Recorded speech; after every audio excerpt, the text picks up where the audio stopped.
So David and I started Knitters Gonna Knit about 2 years ago. It's almost 20, I think today it was 21,000. Right. So if you are on Facebook, please join the group. And if you're on Facebook, please post your progress pictures there.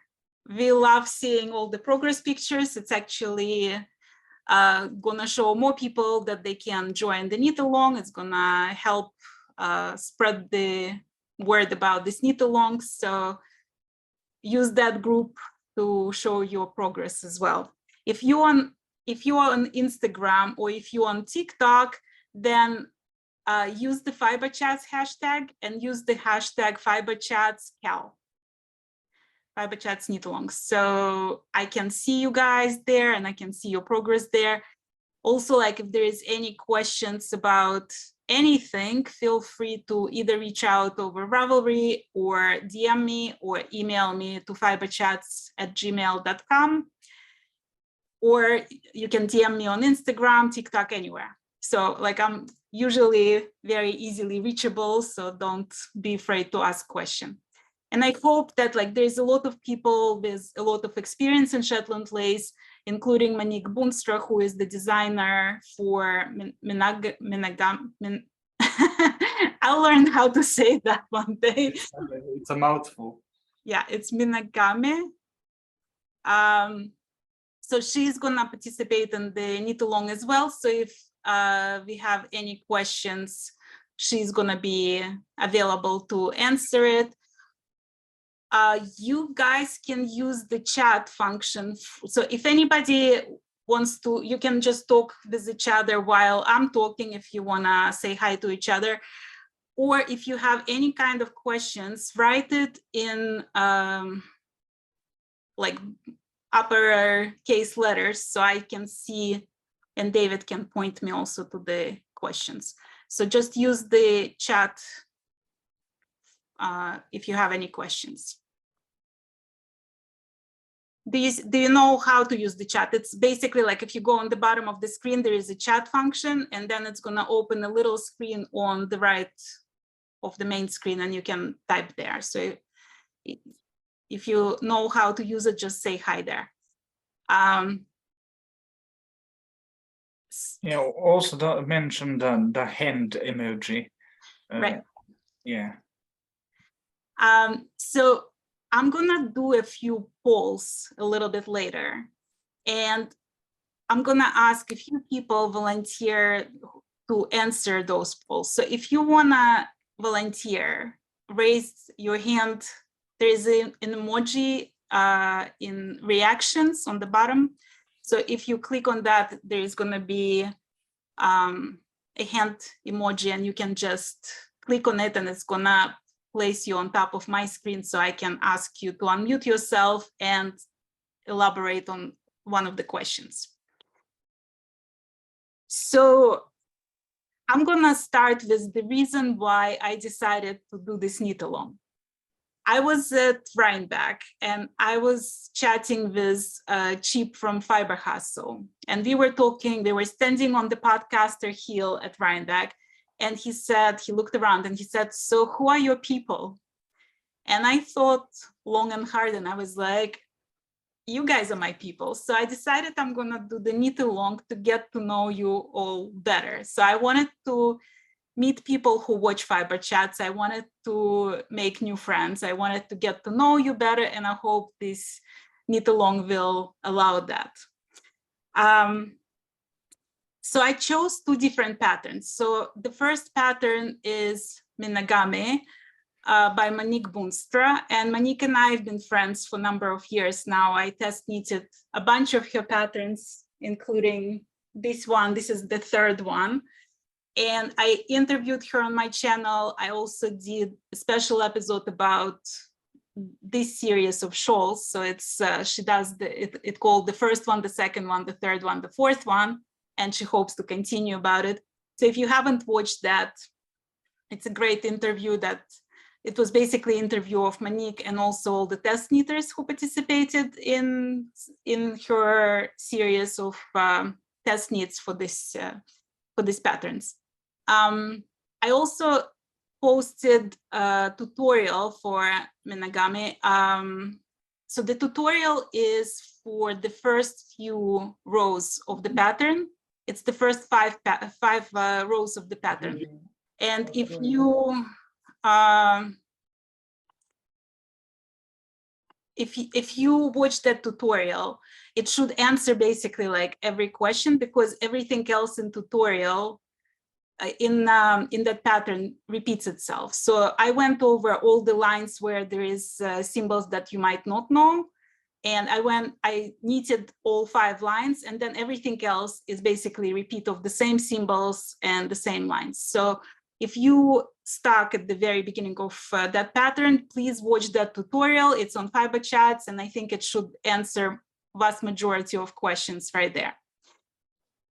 If you doing the second pattern that I chose, calls the Marvels of the Sunless Sea. And I knitted that pattern. I really love this pattern, and I love the descriptive quality of this pattern, because Hazel Carter, who was the designer for this pattern, she described every kind of fish that you can find there in the Sunless Sea.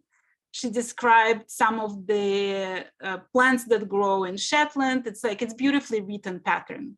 So it's not only beautiful to knit, but it's also like really interesting reading material. So I think you're gonna enjoy it. And if you're knitting the easier pattern, I suggest, if you have it in your budget, buy the second pattern as well, just so you can play with it, because maybe you wanna give it a little try, maybe you wanna do some swatch from it and improve on your skills, and use the fact that it's a knit-along, so you can ask questions while you have all these participants there.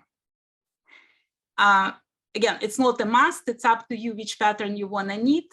I'll try to answer questions about both, but keep in mind that I'm not an expert Shetland lace knitter. I only learned how to knit myself 5 years ago, so I'm learning along you. I mean, I've done a bunch of Shetland lace shawls and I'm improving as I go, but like I learn new things with every project myself. So I hope I can answer your questions, but if I cannot answer your questions, I know people who can. So we'll get through it one way or another. The main idea for me is, again, to get to know you, to have fun together, to try something new, and at the end, we're hopefully gonna have a beautiful show to show the world how the Shetland lace is done. I want to talk to you a little bit about the technical aspects of it. So there is a think about like choosing the needles, choosing the yarn, and I recommend that there is interview that I did with Carson Demers, who is an expert on ergonomics of knitting. I would recommend that you, if you haven't watched it yet, watch that interview, because we went like into a lot of details of matching the proper yarn to proper needles. But my advice, if you have darker yarn, go for lighter needles. If you have white yarn, then maybe like choose bamboo needles or something. So like make sure that your needles and your yarn have some sort of contrast to them. Also, if your yarn is very slippery, then bamboo needles are better than metal needles. If you're knitting with wool, then you can knit on wool needles, because it's going to be easier on your hands to knit with the stainless steel needles. So think about that in terms of ergonomics. Also, like if you new to Shetland lace, using lighter yarn is going to be easier than using darker yarn. Darker yarn just adds a little bit more challenge to you, because it's harder to see the stitches. But if you set on dark yarn, which like I'm a big fan of going with like black and navy blue and you name it, then there is a tip and trick, like you can put lighter pillowcase on your lap, or you can wear like lighter skirt or pants, and it's gonna make, like anytime you can bring contrast to what you're doing, it's gonna help you see those stitches better. And they're so tiny that like any little thing helps. And also the light is extremely important. So I was knitting, one of the first shawls I was knitting was Love Dark, and I knitted it with cobweb yarn. And it was this like pale pink, and I was knitting it with stainless steel needles, and I was going absolutely blind because I couldn't find a good spot to knit it. I couldn't find a good light to knit it with. And there was no contrast between the needles and the yarn colors, so it was very difficult to control. So before you start, like why everybody talks about swatching? It's not that it's very important for the size, because shawl can be larger, smaller, it's not that crucial. The idea of swatching is that you learn what works for you and what doesn't. You can practice it with different needles. You can practice it with different needle size to see that you're getting the fabric that you want to achieve, that it's not too loose, it's not too tight, that you can see those little holes, but it's not all looking like it's just a bunch of holes and nothing holds it together. So the garter stitch is supposed to look like a fabric, but the yarn over is supposed to create lace. Also, like another trick you can do with the swatch, you can spray it lightly with the spray bottle and stretch it, and that it gives you better idea of like what your lace will look like when it's blocked. So that's also like something it's easier to do with a swatch. So you can decide, you can measure basically like and predict how big your shawl is going to be, and if you need to make any adjustments to that. If there is any questions, please post them in the chat. I'll be happy to answer it. But for now, I want to do the first poll. So I'm gonna start the poll, and please answer it. Which part of the world are you from?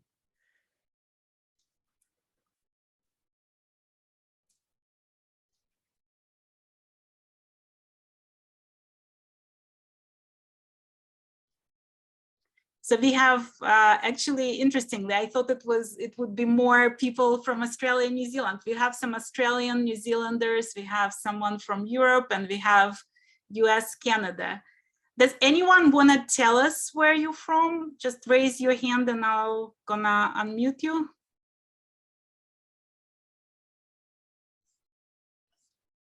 Anyone? Cheryl. I'm in Saskatchewan, Canada. Well, thank you so much for joining us. Have you done Shetland Lace before?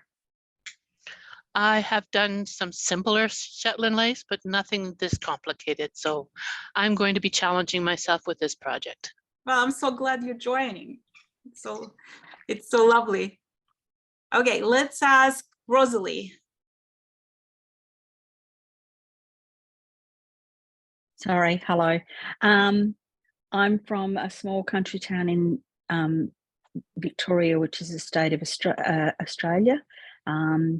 And I have knitted for 35 years, but new to Shetland. I did a class with Elizabeth Williamson before Christmas online, and it's driving me nuts.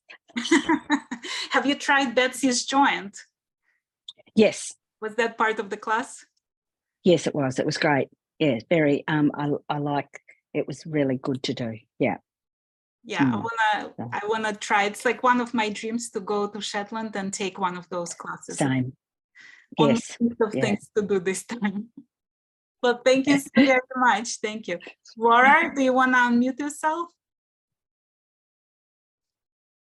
Hi, I'm Laura. I'm from Nevada, northern Nevada, near Lake Tahoe.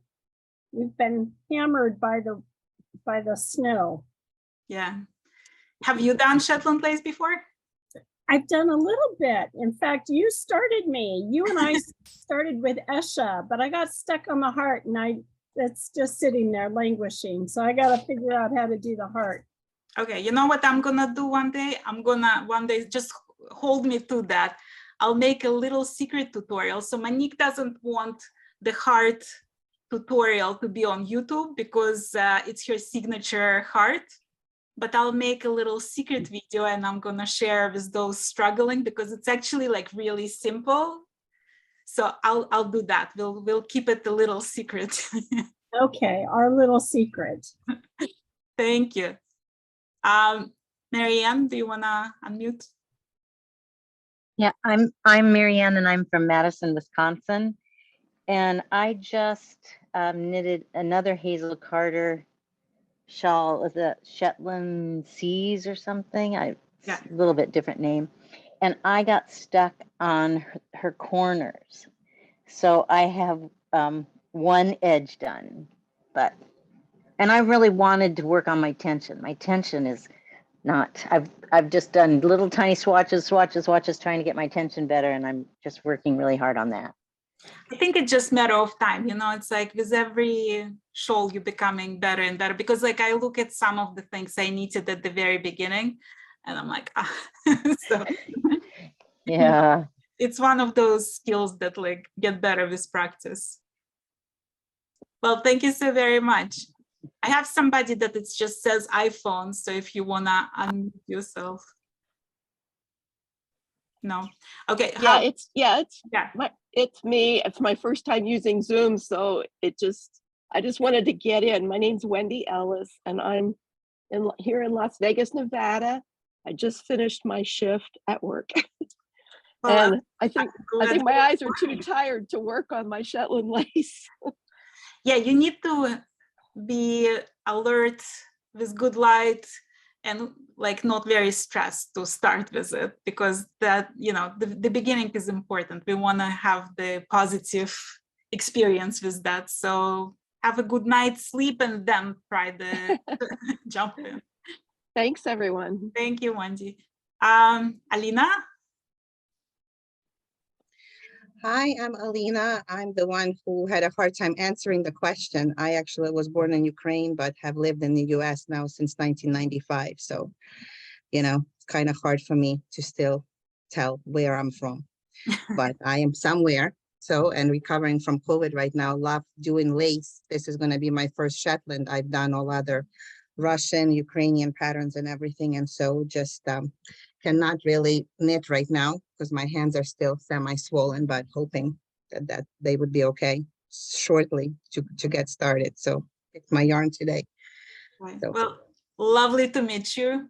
Nice to meet you too. And, you know, quick recovery to you. I'm hoping. Pat, do you want to unmute yourself? Hello? Can Hi. you hear me? Yep. Okay. I am from Manchester, New Hampshire, and I have done quite a bit of knitting, but I have to say, I'm doing Marvels of the Sunless Sea, and the tension is unbelievable. I thought I had pretty good tension, but oh my goodness. I've had to be loose, and I am not a loose knitter, but I'm gonna get it. Well, you can try playing with like larger needle size. So yeah, I'm the complete opposite of you. I'm as loose as it gets.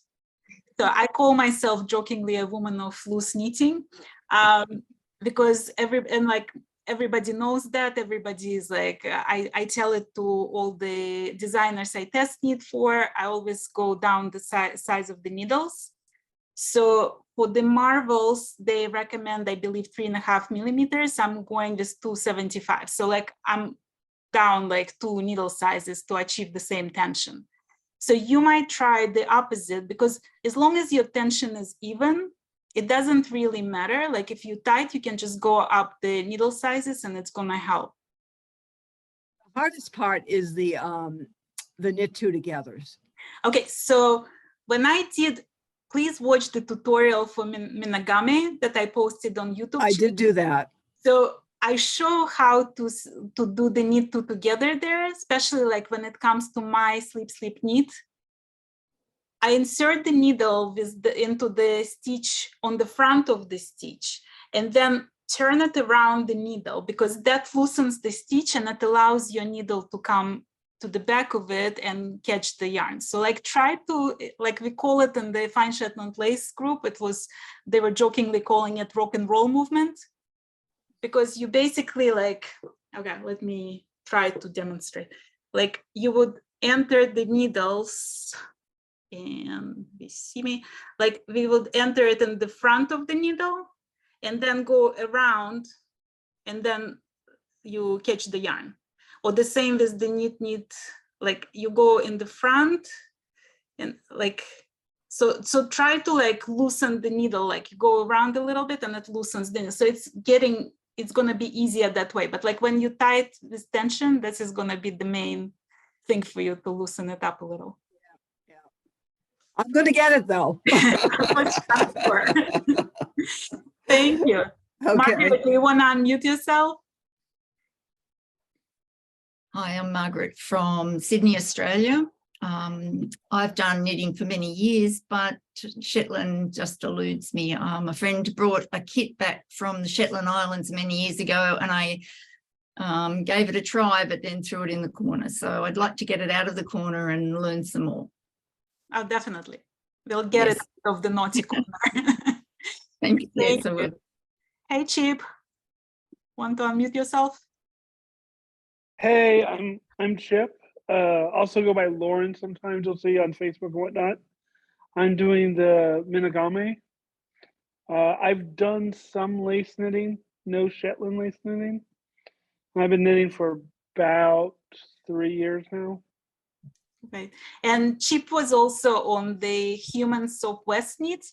So I want to mention that. So when I did the knit along with Martin Welch from Knit 365 in October, we did together Stephen West's Twists and Turns.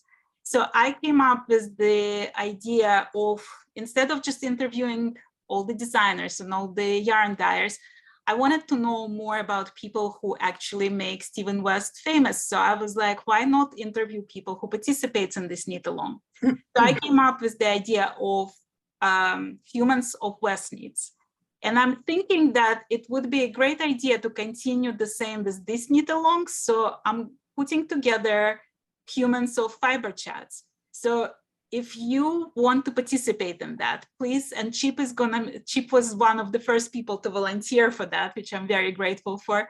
So if you want to participate, regardless of your experience, if you've never done Shetland lace, if you knitted like every pattern under the sun, regardless, email me to fiberchats@gmail.com and we'll set up a 10 minutes, 15 minutes little mini interview.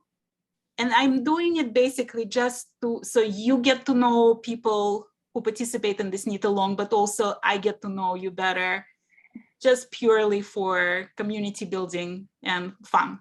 So please don't be shy, please volunteer. I think it's gonna be an interesting series to watch. Thank you, Chip. Thank you. Okay, so let's do the second poll.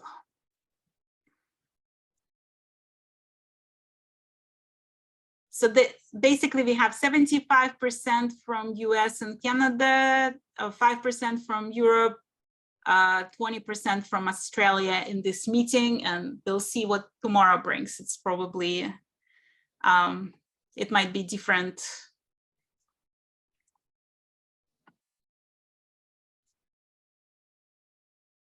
Okay, hold on. So the second one, what do you think is your experience in Shetland lace? And there are 3 options. First time trying, have some experience, and been there, done that.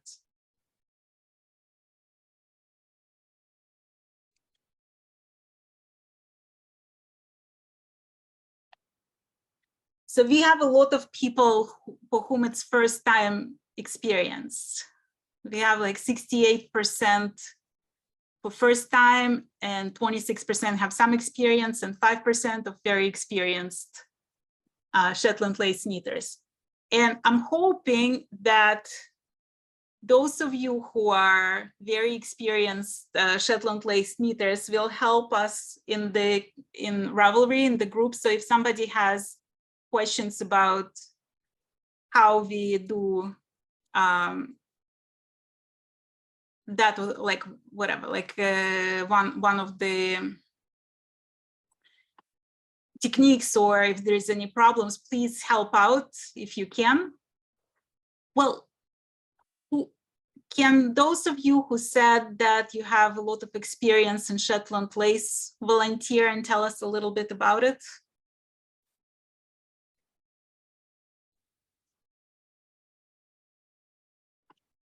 David, you wanted to say something? Yeah, I just want to interrupt real quick and remind you that there's a question regarding the fiber best suited for Shetland lacing. So if you could reply to that, would be great. Okay, thank you. Okay, so like when it comes to fiber, so okay, originally, of course, Shetland lace is knitted with Shetland wool. For the purists, it's whatever we're gonna be doing, it's not called Shetland lace, it's called Shetland lace style, because we're not in Shetland and we're not necessarily knitting with Shetland wool, we're knitting in Shetland lace style. I'm very passionate about the fact that while we admire and respect the traditions of Shetland lace, if only people who live on Shetland knit Shetland lace, it's a very quick way to extinction. And Shetland lace today is in danger of extinction. So my goal with promoting this knit-along is to keep Shetland lace alive, to let more people know about Shetland lace, and to have more, you know, Shetland lace stay with us for years to come. So what can you knit Shetland lace with? You can knit it with pretty much anything. Like when it comes to Minogame, you can do cotton, you can do linen, you can definitely do wool. Some people can knit with silk. It's some materials are just more difficult to handle. So like if you knit with 100% silk, it's gonna be very slippery. So you have to have better control of your stitches. If you knit with wool, it's stickier. So it's, if you drop a stitch, it's easier to find that stitch. It's easier to control the fabric. So it's up to you what you want to do it with. I did it with cashmere. I did it with alpaca. I did it with merino. So like anything can be turned into Shetland lace, but wool is just much easier. Or like wool blend would be much easier. So Irina, yeah. hi, it's Amanda, and I asked the question. I was really interested in the specific fiber because I noticed that with Minogame, it was knit in alpaca. And doesn't a smooth yarn like that kind of collapse the lace upon itself? And don't we want a yarn that has a little sort of fibrousness to it to sort of push the lace holes open? So that's what I was interested in, because I see in the background your beautiful shawl. Hold on, let me grab one as an example. So this is this shawl is David's actually design. So this is, I mean, it's not all Shetland lace, but it's Shetland lace borders. And this is 100% hand spun alpaca. Oh, interesting. So you still will see all the lace. Like when you block it, it holds the blocking. So alpaca will give you like a little bit more drapiness to it than like this is merino.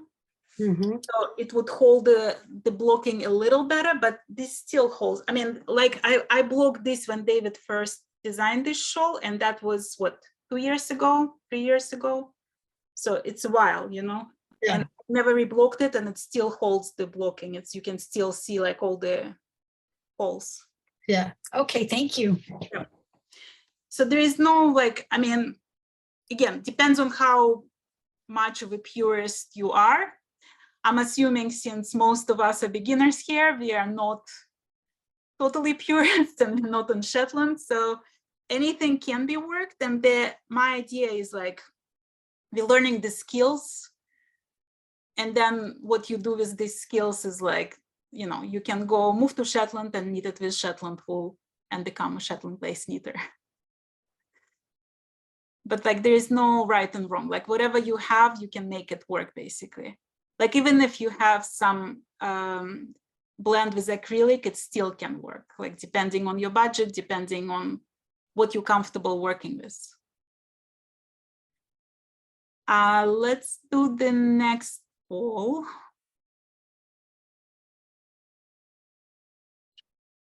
Okay, so which pattern is everyone knitting? And if any of you are thinking to knit both patterns.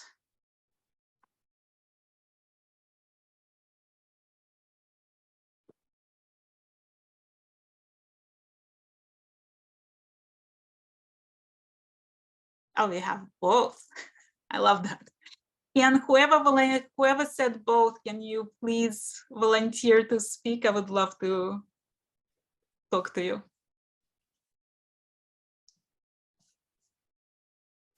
Is it Margaret? No. Okay, here, Laura. I'm gonna knit both, but I'm not going to be going very fast because I have a few other knits that I'm in the middle of. So I'm going to warm up with Minogame and I'm going to transition to marvels. And well, the reason I'm asking, because I'm planning to knit both as well. And I'm trying to decide for myself how to better do it. If I should do like one day, one pattern, another day, another pattern, 1 week, one pattern, another week, another pattern. What's your plan? I'm planning to knit straight to Minogame and then pick up the marbles. Right. Okay. Yeah. Well, the rest of you, are you planning to work on this pattern exclusively, or do you have like 17 different things on your needles? Anyone wants to answer that?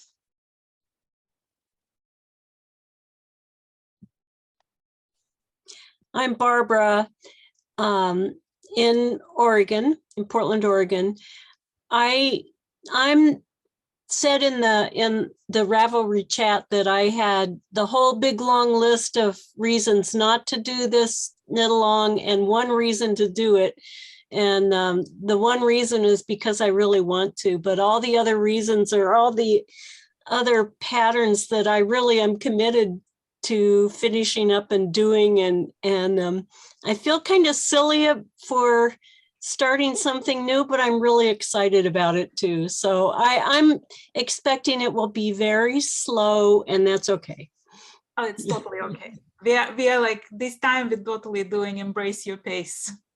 Okay. Thanks, Barbara. Chip.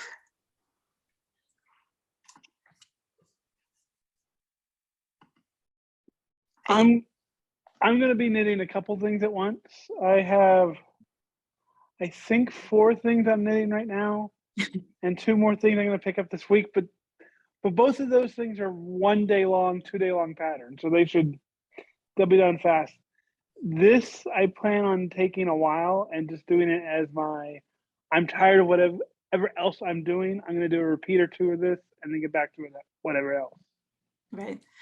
Does that ever stress you that you have too many things on your needles? Look, I'm below 10, so it's good. Let's keep it that way. I blame Martin for this. Oh, I always blame Martin for like more than one pattern at the time. This was always his fault. Shayna, do you want to unmute yourself?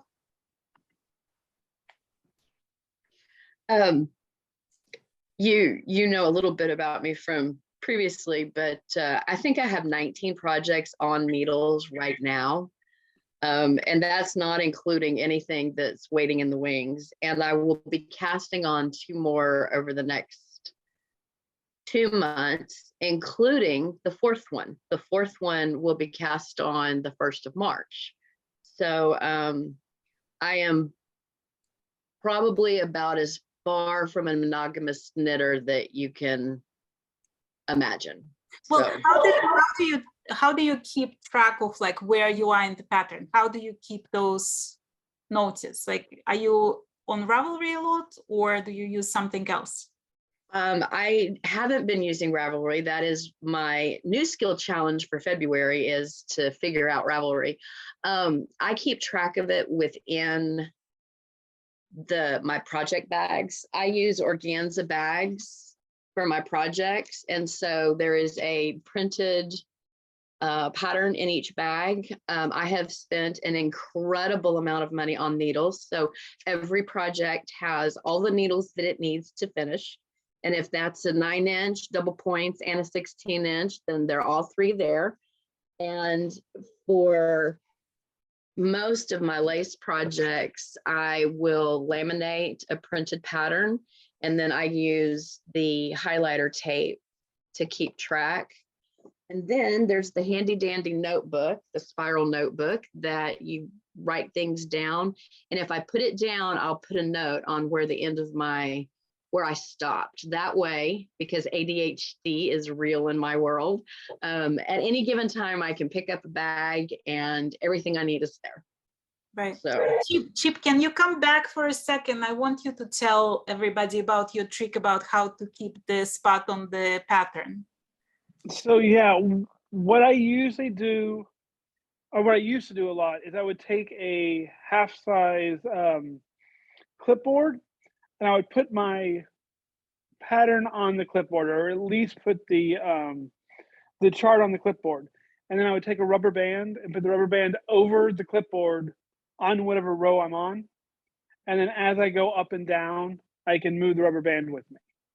I thought that was very clever. So if any of you are concerned with how you keep track of the chart, like this is one of the, I thought it was a very clever idea of how you can help yourself with that thing. Thank you. Nikki, do you want to unmute? Hello. Hi. I am Nikki. I'm in Central Washington in the United States. And I am participating in the 23 and 23. So to actually try and complete 23 old languishing UFOs, like I've got like 40-ish, you know, languishing from years past, and, you know, like in trunks and just hiding, you know, like out of sight, completely out of sight. But we're also, a group of us are casting on 12 projects between Christmas and January 31st, which like I just cast on this Billy pullover yesterday, started the cables, and this, I've never done lace, so I'm doing the Minogame. But I actually, anytime I pick up a project, I go back to my last hash mark, and, you know, it's like wherever I left it, you know, this is my blanket, you know, this is, you know, on my charts, I'm constantly running up each chart, you know, after I finish each section to let me know where I've finished. And I love to spend 30 minutes to 45 minutes on one thing and then move on to the, you know, like get a little bit of progress on like 5 or 6 active ones at a time. Do you ever get to the point when you like really wish you could continue for another 2 hours on the same project? And I will, and I do. Like I spent just several, well, I'm a left to right knitter. So a lot of my, my prep work for chart writing or for pattern reading involves swapping things around. Like most of the first couple of rows, I had to switch lefts with rights and, you know, different chart 1s, chart 2s, to make sure that my brain understood what we were going to be doing before I started. And then sometimes I will just work on something straight for hours. And then sometimes I'll get tired of having 18 whips and decide, you know what, for the next 3 days, I'm going to work on these 2 things and only these 2 things. And then this is going to be done. But for the most part, I just like to kind of do a little bit on all the things. Right. Thank you. Alina, do you want to unmute yourself? Yes, hi. So I usually have about 5 or 6 different projects going, but at the moment that's not the case since I got sick. But I am hoping to catch up on some things. So I'm just praying that this is going to be over.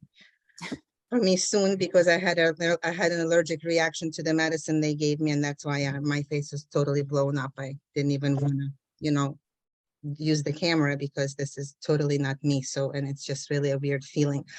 But anyway, what I do with when I knit or use even crochet, I usually print a pattern and I mark each row with a minus sign. And then when I'm done, I turn it into a plus.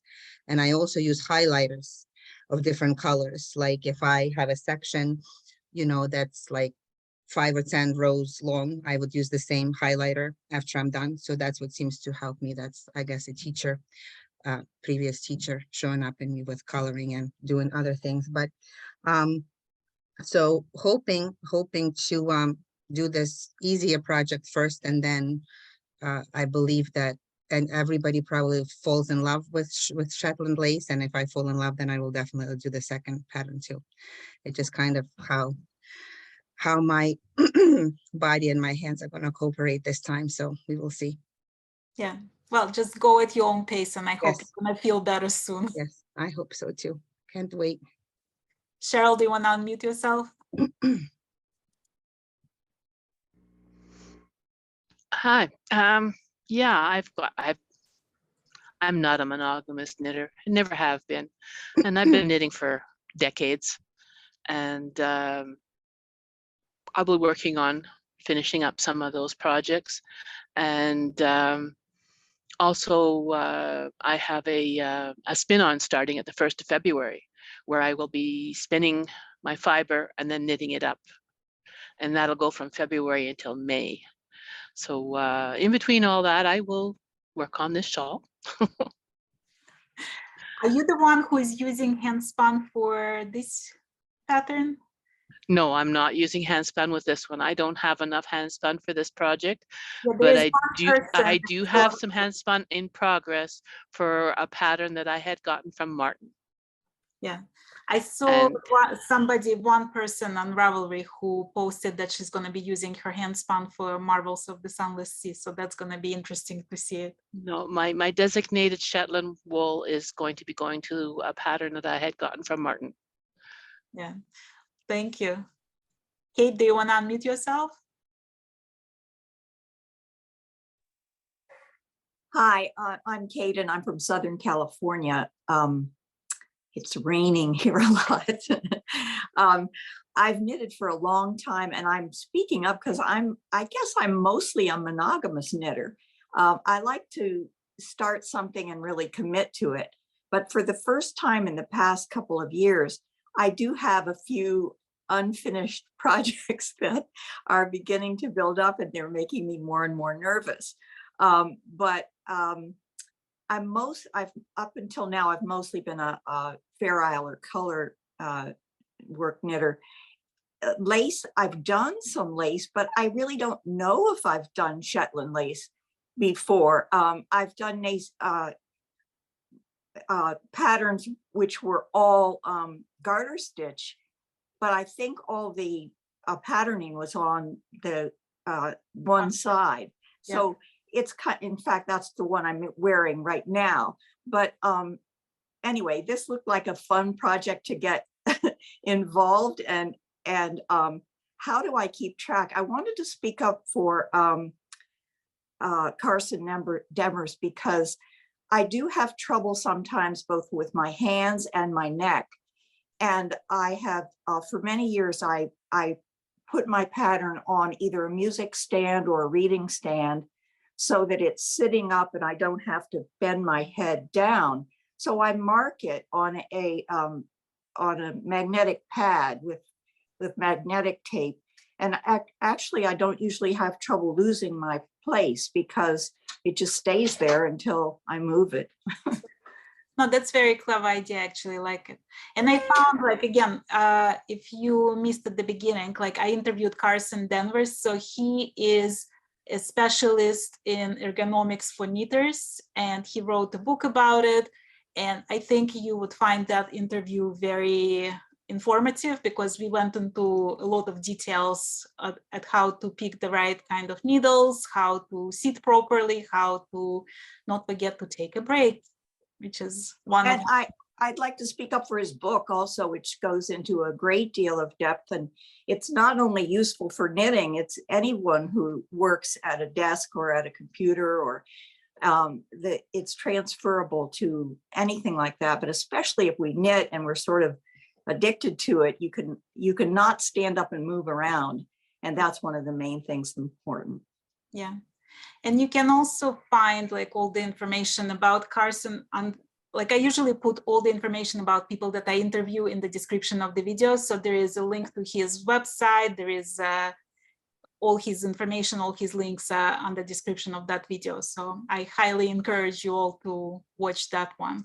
I think you'll find it useful. Thank you, Kate. Okay, I have again, remind me your name again. It's Wendy. It's Wendy. Okay. Wendy. Well, I work very long days, but only 4 days. So it's dark when I go to work and it's dark when I get home. So I will be working Tuesday, Wednesday, Thursday on the lace project when I have daylight. Right. And the other days in the evenings, I'll work on something else. But I have a lot of unfinished objects from many years ago. But with each project, I'm a row counter.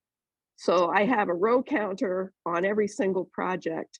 And on my charts, I use that highlighter tape that I heard another lady mention. It's especially for brioche, because the tape covers the four rows that, there's 4 passes for brioche. So as soon as I finish those 4, then I move the tape up. But I always keep the row counter on the row that I'm working on. It's numbered. So I don't turn the counter after I finish the row. I turn the counter to show which number row I'm working. So that helps me. I also find like if you like to mark the chart, just do 2 copies of the same chart and mark away. Like if that's gonna help you this the first time, because then you're gonna get used to it. But like at the very beginning, if you'll find that more useful, it's just 1 extra page of paper, just print out 2 copies of the same chart and mark each row that you like, just highlight the row that you finished and start the next one. So that's also an option. Like, yeah, I saw your little squares off to the right. I was watching your tutorial on that. I thought, oh, that's still a good idea to keep up with that. So right, you can either mark just those little squares if you good with charts, or you can just like even mark the whole row with highlighter. I used to do that like at the very beginning when I was first doing the patterns. And also like, especially with the, I can't remember, but like if there is just plain squares, knitting squares, and you need to count them, I would also write it on the chart, because some of them don't have that. Yeah. So sometimes, like I did it today, I'm test knitting a pattern for Jennifer Bill, and it's also like lace patterns. So there is the same repeat that goes on repeating itself like 11 times. And I got sick and tired of counting those little squares. So I just wrote it on the chart to make it easier. So feel free to mark your charts and make it easy for yourself. Let's do then our last poll.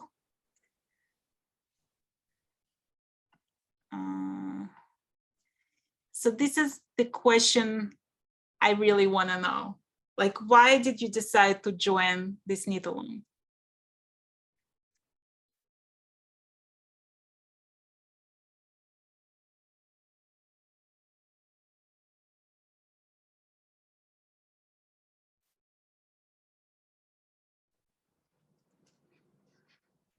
Well, if you answered other, can you please volunteer to tell me why? I'm just curious.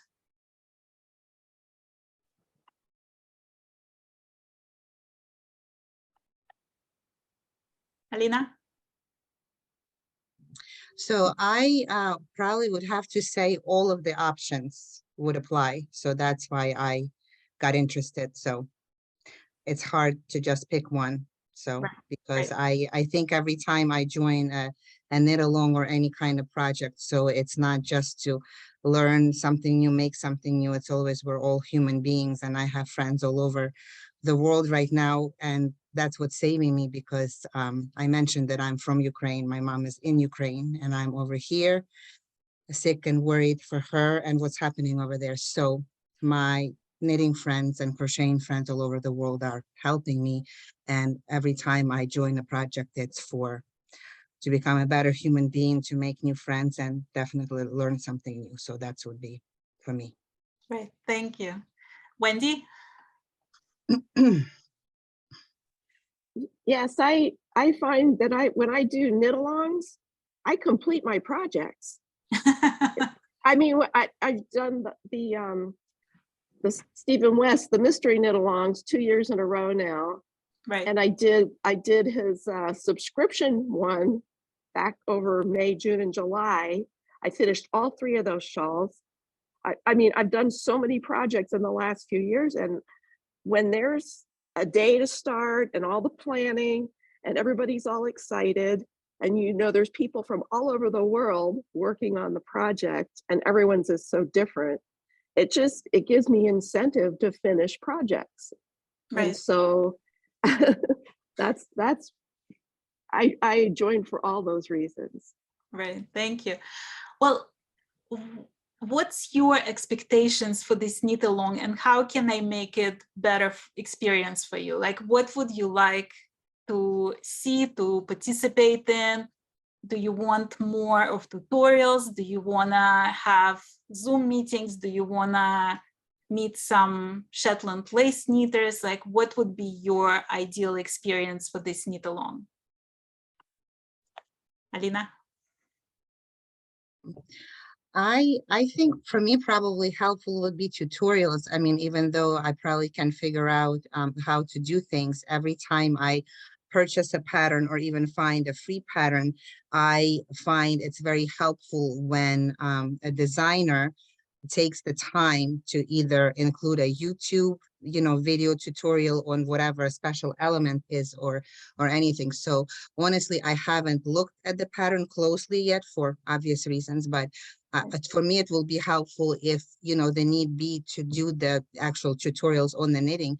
And excuse me, I've never done anything like this, before, but I actually want to knit together, with people, like actually maybe have a Zoom meeting where we just sit and knit.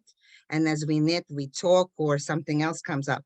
Like for me, that's would be a dream come true. And I'm actually thinking about doing something like that on my page, like to have people like you here present right now in this moment, and you're knitting something here and there and everywhere, and we are doing something wonderful together. So I just think that would be amazing. So well, I'm about to lose my voice, I think. So that's about it for me, probably.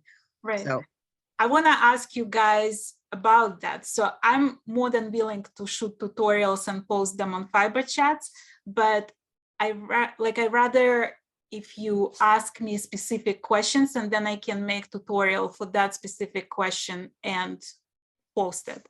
Like, I don't want to just put random tutorials, because that's not the main idea for my channel. So if you have any questions, please post them in Ravelry, or just send me DM and say, like, I would love to have tutorial about this or that.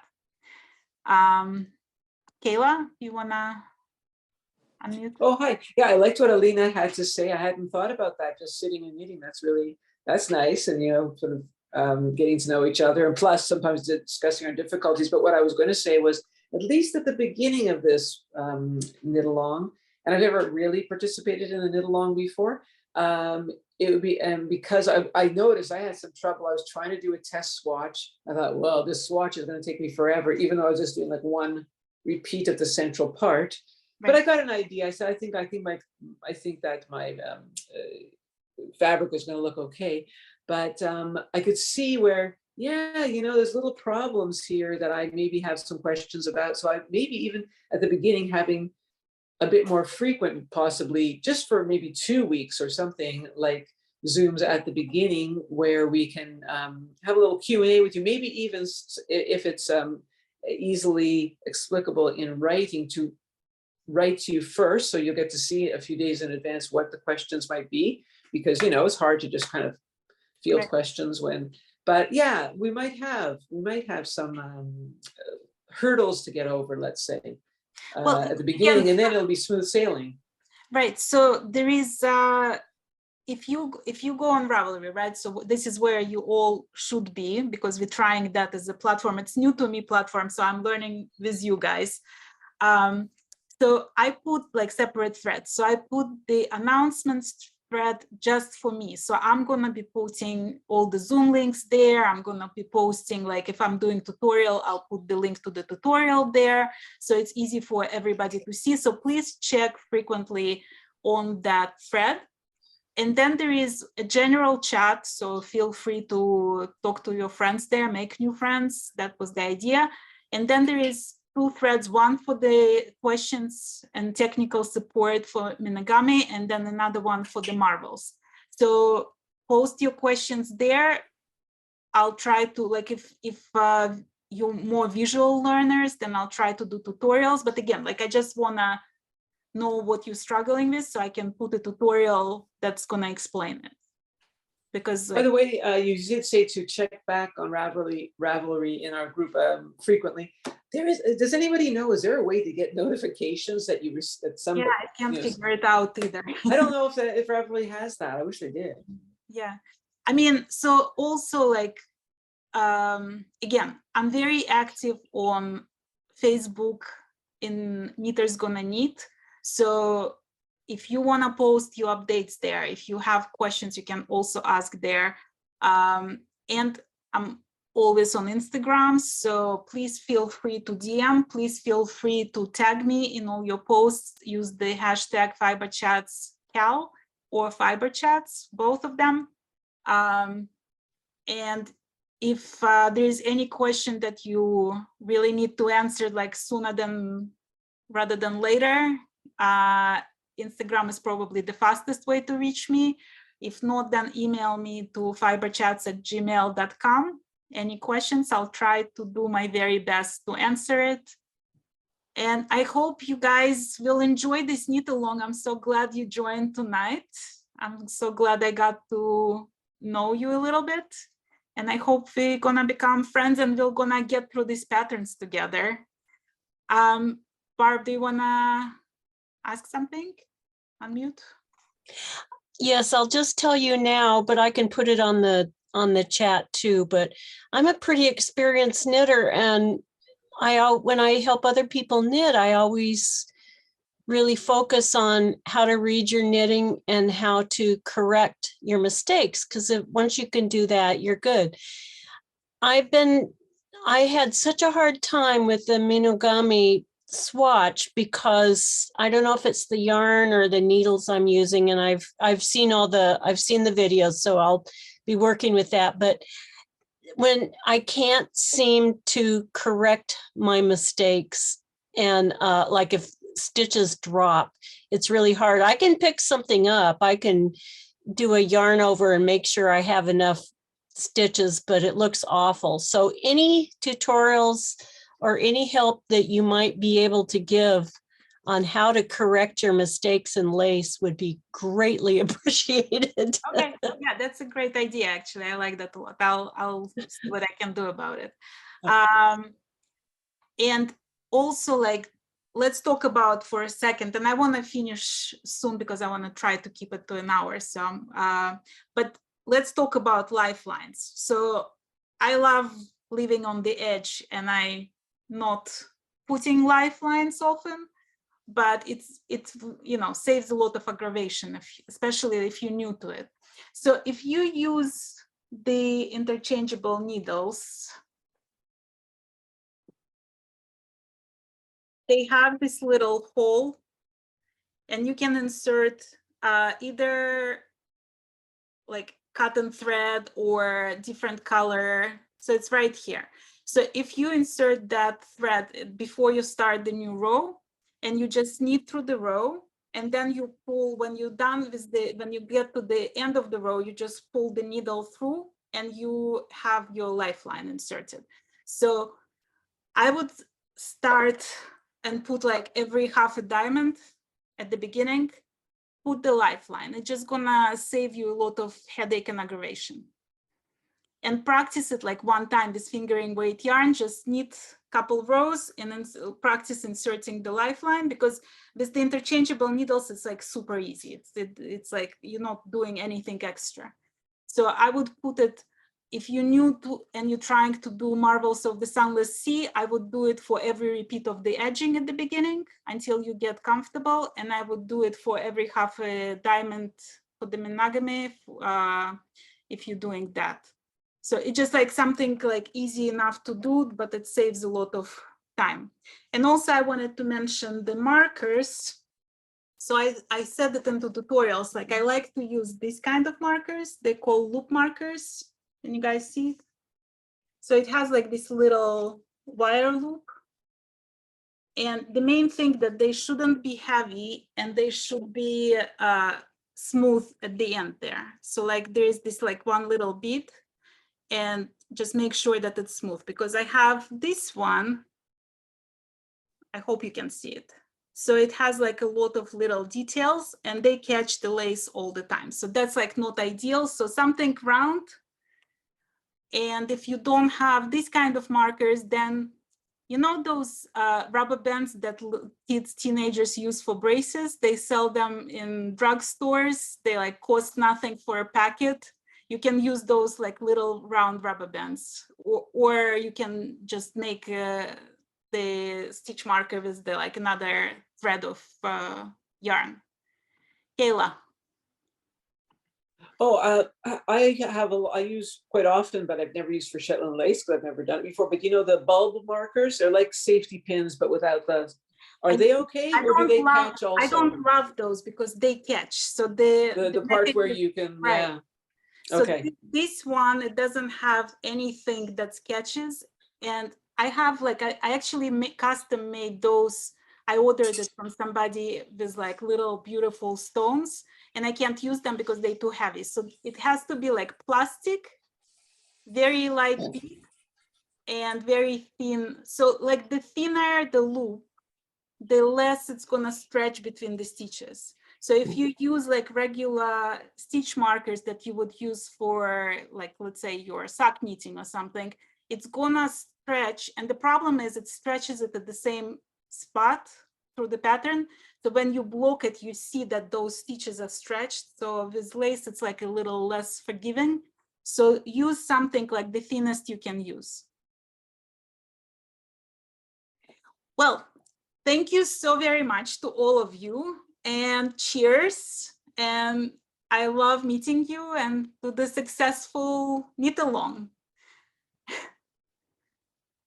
Alina, did you want to say something else?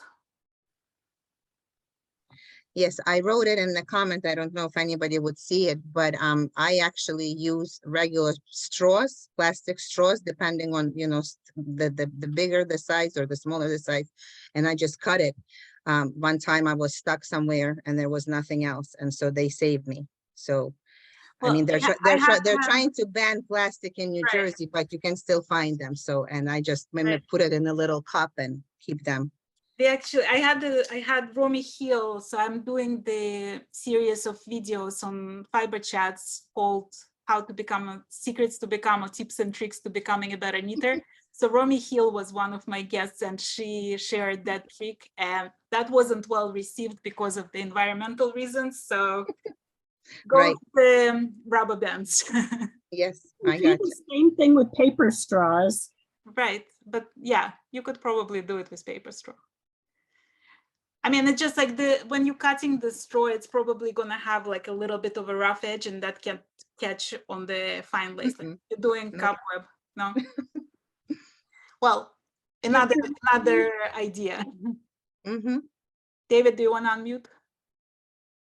Yeah, just before we go, don't forget to go through the questions in the chat room quickly. Perhaps you could answer. What did we have? So there's one that says, I would love to see some interviews with the Shetland Lace knitters, and you've done the queen of them all, actually 2 of them, so please do mention. So I did interview with Elizabeth Williamson, so you can watch that interview. I did interview with Monique Boonstra. There is like actually a few interviews with her. I did interview with Anne Yunson, and we talked about her knitted fence. And then I did not an interview, but it was a review of Shetland Lace books that I like, so like some book recommendations, so you can check that out. And actually, like when it comes to Fiberchats, there is playlist as an option, so you can see what category you want to see, because there is so many different fiber arts that covered by Fiberchats. So if you want to see interviews with designers, you click on designers. If you want to see knitters, you do knitters. And I put a separate category for this knit-along, so you can watch all the interviews and tutorials and everything that has to do with this specific knit-along, and I hope you're gonna find that helpful. Do we have any other questions? Yes, there's one just asking, where do you get the markers that you're using? If you go on Etsy, you can find like different, because it depends on where you are. Like you probably don't want to ship them from US if you're in Australia. So just look for loop markers. They call loop markers. So you can find them. You can actually make them yourself if you want. It's not that complicated. You just take a flexible wire and you attach it on the bottom under the bead, and you can make them yourself. But like Etsy has a whole bunch of different ones, so you can find something closer to home. Any other questions before we say goodbye? Well, I want to thank you all for joining me tonight. It was a pleasure to meet you all. Thank you for volunteering to share your story with me. Again, if you would like to be on Humans of Fiberchats, and I would love each and every one of you to be part of that, just shoot me an email. I send you the scheduling link. So fiberchats@gmail.com. I'll send you the scheduling link. It's only like 15-20 minutes. We can chat afterwards if you want. You can ask me any questions about the pattern. I think it's going to be fun for you and definitely for me to get to know you. Thank you, thank you, thank you. Thank you, Irina. Thank you, and happy knitting. Irina. Bye.